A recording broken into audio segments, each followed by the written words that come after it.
What's going on, everybody? It's ETAPRIME back here again. Today I had a chance to go hands-on with the ROG Ally X, and yeah, they've definitely made some real improvements to this device. Of course, it does have the same Ryzen Z1 Extreme APU, but we're working with a lot of new features here, and one of the biggest upgrades, and in my opinion, the best upgrade here, is that battery. Going from a 40 watt hour to an 80 watt hour, basically doubling the battery size, is really going to allow us to game for much longer on this, and we can actually game at higher TDPs, therefore getting better performance, but increasing battery life at the same time. Ergonomics have also definitely been really improved with this device, and the weight isn't much more than I thought it'd be, and that's because they went through the whole device and tried to alleviate as much weight as possible. I mean, even from the fans, the new smaller fans are half the weight, but they've got a new air tunnel, so we've actually got 3 vents on this unit, which actually allows it to cool the screen.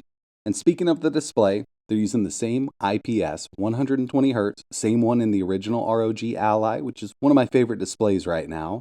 And with this whole hands-on experience, I got to see everything that went into the new ROG Ally X. They've got some new power profiles here. So for instance, performance mode on the original used to be 15 watts. They've brought it up to 17 watts, and we're still getting better battery life because we've got an 80 watt hour battery here.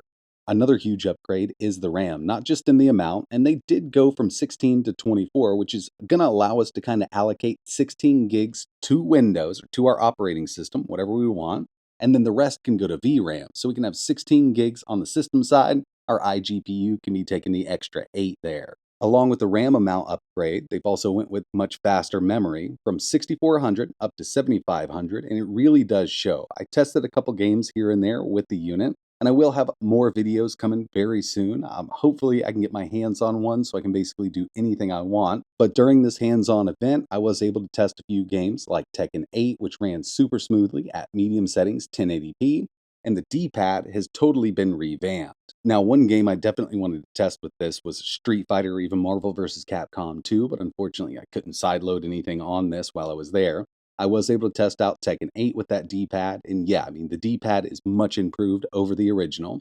It's a new 8-way, and the way they've set this up is it really does feel like a regular 4-way D-pad with the new design. It's got really good roll, very responsive, and for fighting games, I think this is going to be a big upgrade. Now, a lot of stuff has changed with this, and of course, I will have more videos coming. The pre-order is now live for the ROG Ally X. I'll leave some links in the description. But with this, what we're going to get is that 24 gigabytes of faster LPDDR5 memory. We're also going to get 1 terabyte of storage. And I know a lot of people wanted a black variant of this unit over the white, but I really do wish they would have went with both color variants for the ROG Ally X. Personally, I love that white. I think it looks really good on a handheld. But what they've done here with the new black version also looks absolutely amazing. I was able to talk to the main software engineer. They've got some new power profiles here. For instance, on the original ROG Ally, performance mode was at 15 watts. On this one, it goes up to 17. And this way, we can actually get better battery life, better performance with that extra wattage. It was a pretty cool experience, and overall, they've done a lot with the new ROG Ally X. It really does feel like a brand new handheld with the overall design and even the performance this thing's putting out now.